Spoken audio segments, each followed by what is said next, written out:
ጥሩ ነው።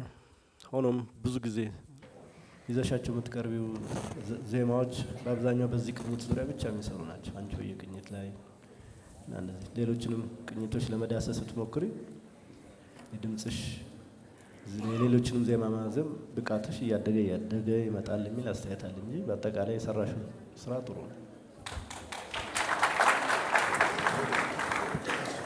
ድምጽ ሂጂ መጨረሻ ላይ ውጤቱ ያው ምንም ችግር የለውም። አስተያየታችን ያው ውስጣችን ላይ እንዳለ ነው የሄድሽው፣ እዚሁ እናሰፍራለን ማለት ነው።